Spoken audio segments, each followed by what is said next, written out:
Welcome to bird media. నేను Vaishnavi. YS Congress party అధినేత YS Jaganmohan రెడ్డిపై తాజాగా కొన్ని రాజకీయ వర్గాల్లో ఆసక్తికర చర్చ నడుస్తోంది. అన్నకి మూడంటే అంత ఇష్టమా అనే ప్రశ్న అటు సోషల్ మీడియాలోనూ ఇటు పొలిటికల్ సర్కిల్స్లోనూ వినిపిస్తోంది. మరి వాటికి కారణం ఆయన ఇటీవల రాజధాని అంశంపై చేసిన వ్యాఖ్యలు. అమరావతికి చట్టబద్ధత కల్పించే ప్రక్రియ కొనసాగిపోయింది. అయితే మీడియా ముందుకొచ్చారు జగన్. ఆయన ఎప్పట్లాగానే ప్రశ్నలకు అవకాశం ఇవ్వకుండా ఆయన ఆన్సర్లు ఆయన ఇచ్చి ఆయన ప్రకటనను ఆయన చదివి ఆయన స్క్రిప్ట్ ఆయన చూసుకొని ముగించేశారు. అసలు అట్లీస్ట్ ఈసారైనా క్వశ్చన్లు అడగడానికి టైం ఇస్తారేమో అనుకుంటే అబ్బే నో ఛాన్స్. మరి సందర్భంగా మచిలీపట్నం, విజయవాడ, గుంటూరు పేర్లను కలిపి మావిగాన్ అని అభివర్ణన చేయటమే ఇప్పుడు జగన్ పిచ్చి ముదిరిపోయిందనటానికి కారణంగా కనిపిస్తోంది. అయితే జగన్ రాజకీయ ప్రయాణాన్ని మనం పరిశీలిస్తే 2019కి ముందు, 2019 తర్వాత అని మాట్లాడుకోవాలి. వీటిలో స్పష్టమైన తేడా కనిపిస్తోందని అందరూ చెప్తున్నారు.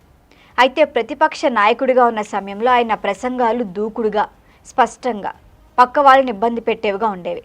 మరి పాదయాత్ర సమయంలో కూడా ప్రజా సమస్యలను ప్రస్తావిస్తూ అప్పటి ప్రభుత్వంపై ఘాటైన విమర్శలు చేసేవారు. అయితే దాని ఫలితమే 2019 ఎన్నికల్లో కనిపించింది. అదే ఉత్సాహం కూడా ఉంది. అయితే అధికారంలోకి వచ్చారు, ఒకే ఒక్క ఛాన్స్ ఇవ్వండి అంటూ. తీరా సీఎం అయిన తర్వాత ఆయన శైలి పూర్తిగా మారిపోయిందన్న అభిప్రాయం వినిపిస్తోంది. ముఖ్యంగా కరోనా సమయంలో రికార్డు చేసిన వీడియోలను మీడియా సమావేశాలుగా ఆయన విడుదల చేయటం, తర్వాతి కాలంలో ఆయన ఎక్కువగా స్క్రిప్ట్ పైనే ఆధారపడి మాట్లాడటం విమర్శలకు కారణమయ్యాయి. మరి 2024 ఎన్నికల ఫలితాల తర్వాత జగన్ మరింత రక్షణాత్మక ధోరణి అవలంబిస్తున్నారనే వాదన కూడా ఉంది. మీడియా ప్రశ్నలకు ఆయన సమాధానం ఇవ్వరు. కేవలం ఆయన చెప్పాలి అనుకున్నవే చెప్తారు, ఆయన ప్రకటనలకే పరిమితం అవుతారు అన్న ఆరోపణలు కూడా ఎప్పుడూ ఉంటాయి. మరి ఇప్పుడు రీసెంట్గా జరిగిన రాజధాని అంశంపై కూడా సేమ్ అదే ధోరణి కనిపించిందని మనం చెప్పచ్చు. అసలు 3 అనే అంశం మాత్రం ఆసక్తికర చర్చకు కారణమైంది. గతంలో కూడా ఆయన 3 రాజధానుల ప్రతిపాదనగా తీసుకొచ్చారు. మరి ఆ 3లో విశాఖపట్నాన్ని, కర్నూలును, అమరావతి పేర్లు రాజధానిగా ప్రకటించడం చేశారు. ఆ ప్రణాళిక స్టిల్ అమల్లోకి రాకపోయినప్పటికీ ఇప్పుడు మళ్ళీ 3 పేర్లతో మావిగన్ అని 3 నగరాల ప్రస్తావన రావటం కూడా గమనార్హం. అంతేకాకుండా హైదరాబాద్లోని లోటస్ పాండ్, బెంగళూరు, యలహంక, తాడేపల్లి నివాసాల అంశం కూడా సోషల్ మీడియాలో ఈ 3 అనే దానికి చర్చకొస్తారు. అసలు జగనన్నకు ఎందుకు ఈ 3 అంటే అంత ప్రేమ అని కూడా మాట్లాడుతున్నారు.